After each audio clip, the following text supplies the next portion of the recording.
Les entraîneurs étrangers en Ligue 1 depuis 5 ans, ça ne fonctionne pas. Je vais vous l'expliquer en quelques petits points, avec des preuves à l'appui.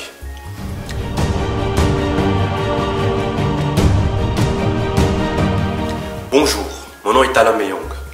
Aujourd'hui, on va discuter des entraîneurs étrangers. Pourquoi on va discuter des entraîneurs étrangers aujourd'hui?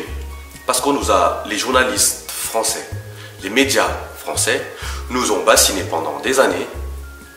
Surtout, ils ont pris la tête au président des grands clubs, c'est-à-dire Lyon, Paris, Marseille et Monaco, pour recruter des entraîneurs étrangers parce qu'ils étaient censés faire passer on va dire comment, les entraîneurs étrangers sont censés faire passer un step au-dessus. Voilà. Donc, moi, ce que je vais vous démontrer ici, c'est que tout ça, c'est faux, c'est du bidon. Et c'est encore une fois de la propagande des médias. Voilà. Donc, on va commencer par, aujourd'hui, le plus gros club français, aujourd'hui, qui s'appelle le Paris Saint-Germain, plus grand par le budget, évidemment. Alors, en 2016-2018, ils prennent qui? Unai Emery. 2 ans au Paris Saint-Germain, mais il a gagné une seule fois le titre de championnat de France. Éliminé pitoyablement contre le Barça. Après ça, ils changent, ils prennent Thomas Tuchel. Thomas Tuchel, pareil, qui est resté 2 ans, de 2018 à 2020. Lui, il a quand même fait l'exploit d'aller en finale de la Ligue des Champions, même si c'était une Ligue des Champions un peu au rabais. Mais lui aussi n'a pas réussi à être champion une année sur 2. Vous voyez l'exploit avec le budget de Paris Saint-Germain. D'accord? Ça, ce sont des entraîneurs étrangers. Ok? Donc, il s'est passé que lui aussi, il se retrouvait débarqué en cours de saison au profit de Pochettino. Pochettino qui est là aujourd'hui, d'accord? Et que plus personne n'en veut. Tellement c'est une catastrophe, tellement ils se sont fait démonter par le Real. Voilà. Donc vous voyez que déjà sur Paris, sur trois entraîneurs, on ne va pas dire qu'il y a une réussite. Passons au deuxième club. Marseille. Marseille, pareil, Villas-Boas. Il est arrivé à Marseille, c'était le sauveur. Première année, oui, pas mal, très bien. Deuxième de Ligue 1, même si le jeu n'était pas là. Parce que, faut comprendre quelque chose, c'est que quand c'est les entraîneurs étrangers, même si le jeu est dégueulasse, les journalistes, qu'est-ce qu'ils font?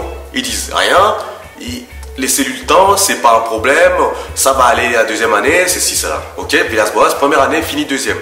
C'est pas sûr, c'est sûr que sur notre objectif, on ne s'est pas régalé dans le jeu. Ce dont les mêmes journalistes reprochent au coach français en disant que c'est que du béton, les mecs ils pensent qu'au résultat. On a vu ça avec Villas-Boas, hein, même la première année où il a fini deuxième. D'accord? Mais on n'a pas entendu beaucoup de gens monter au créneau, hein, notamment dans les médias. Passons. Deuxième année, il s'est passé quoi? Ligue des Champions.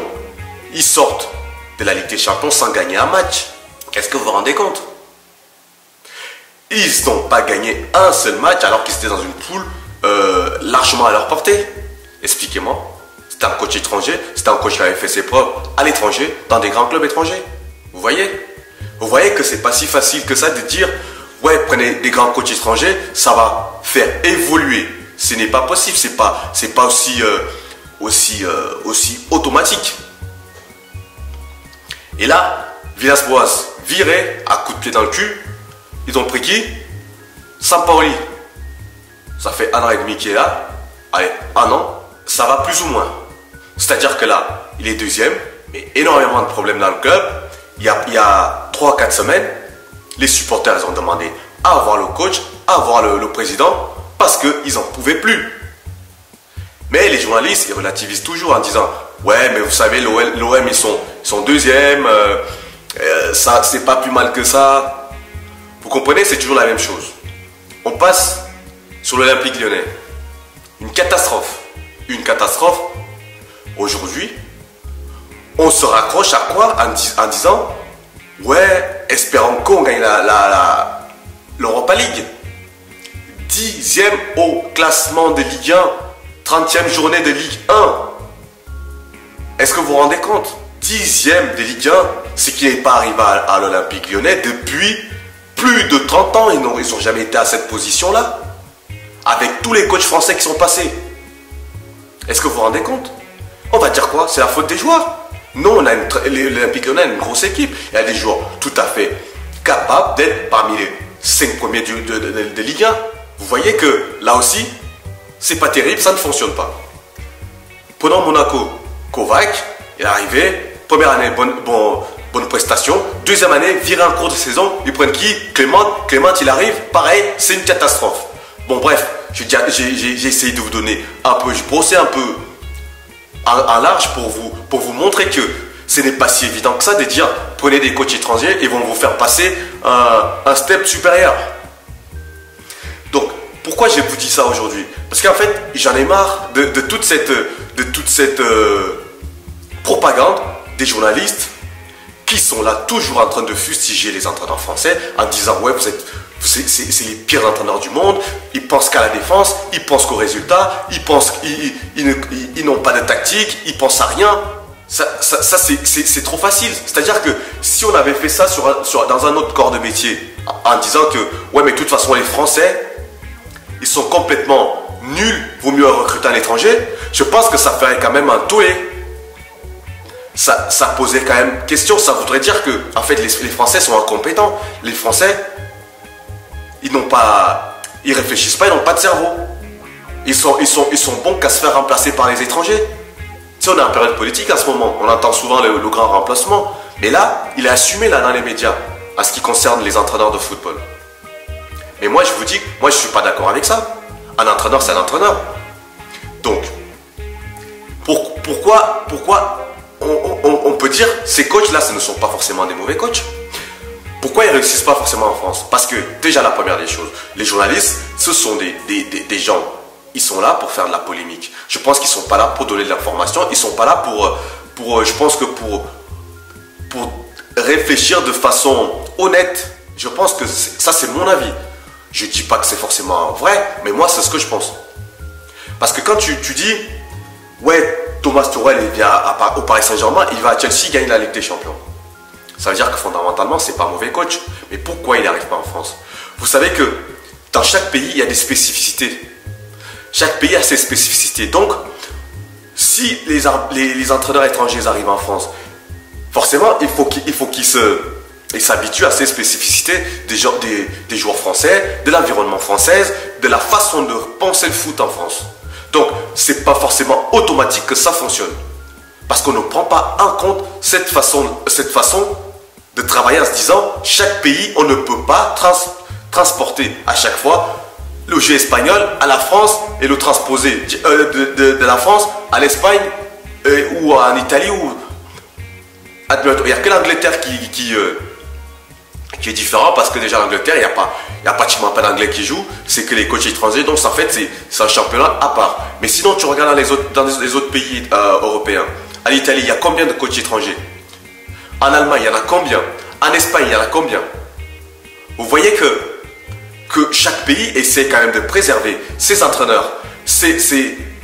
En fait c'est sa façon de jouer au foot, la compréhension de son écosystème. Donc, le simple fait de dire que les coachs français sont nuls, il faut les remplacer par les coachs étrangers pour s'améliorer dans le foot, surtout dans les grands clubs européens, c'est-à-dire qui sont Paris, Marseille, Lyon ou Monaco, vous voyez bien que ça ne fonctionne pas. Donc, il faut arrêter ça, il faut arrêter la propagande. Et surtout qu'il faut admettre quand on se trompe, que quand les choses ne fonctionnent pas, on ne cherche pas à trouver des excuses aux coachs en disant « Ouais, mais c'est parce que ça se fait 1 an et demi qu'ils sont là ». Les coachs français, on ne leur laisse pas autant de crédit, on ne leur laisse pas autant de temps. Au bout de 6 mois, on commence à leur tomber dessus s'ils n'ont pas des résultats. Les mêmes journalistes qui disent qu'il faut laisser le temps au club étranger, au coach étranger. Donc, en fait, en conclusion, ce que je voulais dire, c'est que chaque pays, comme j'ai dit un peu plus haut, chaque pays a ses spécificités. Donc, il faut s'adapter. Mais j'estime que chaque pays aussi a le droit de défendre son football. Même avec les journalistes, ça ne veut pas dire qu'on doit être systématiquement chauvin. Mais il ne faut pas toujours dire que le mieux, c'est l'étranger. Ça, c'est un truc que je n'ai jamais compris. Le mieux n'est pas l'étranger parce qu'un être humain reste un être humain. C'est pas parce que tu es né en Espagne, en Belgique ou en Allemagne que tu es meilleur que celui qui est né en France. Non, tu n'es pas meilleur. C'est juste que il y a des formations. Tu peux être français, aller suivre une formation à l'étranger. Tu peux être à l'étranger, venir suivre une formation en France. Après, c'est des compétences individuelles. On ne peut pas essentialiser les gens en disant français égale nul, résultat, pas de tactique, pas de réflexion dans le jeu. Étranger égale très fort, beaucoup d'innovation. Non, ce n'est pas possible. Quand on est journaliste, on ne raisonne pas comme ça. On essaie d'avoir un peu de nuance. On essaie d'expliquer les choses aux gens qui écoutent, qui n'ont pas forcément toutes les clés de compréhension de façon claire, sans de façon manichéenne, en disant là c'est des bons, là c'est des mauvais. Ça c'est très dangereux. Donc il faut éviter ça. Donc voilà. Les résultats sont là. Les clubs, les coachs étrangers ne réussissent pas en France. Donc, il faut bien le dire. Je préfère encore que, comme l'Olympique Lyonnais faisait avant, prendre un coach qui est en train de faire ses classes, l'amener à l'Olympique Lyonnais, lui laisser du temps, lui laisser se tromper et le faire grandir, comme font les autres pays. Si le Barça n'avait pas pris Guardiola, n'avait pas laissé sa chance à Guardiola, est-ce que Guardiola serait Guardiola aujourd'hui? Non. Là aujourd'hui, le Barça l'a recommencé, il a pris Xavi. Xavi qui a entraîné que dans les pays exotiques. Ils lui ont donné le Barça. Il s'est trompé, il a galéré. Aujourd'hui, on commence à avoir des résultats. Donc, essayons de promouvoir notre football, le football français. Voilà ce que je voulais dire aujourd'hui. Donc, je vous remercie. Passez une bonne journée. Et à très bientôt.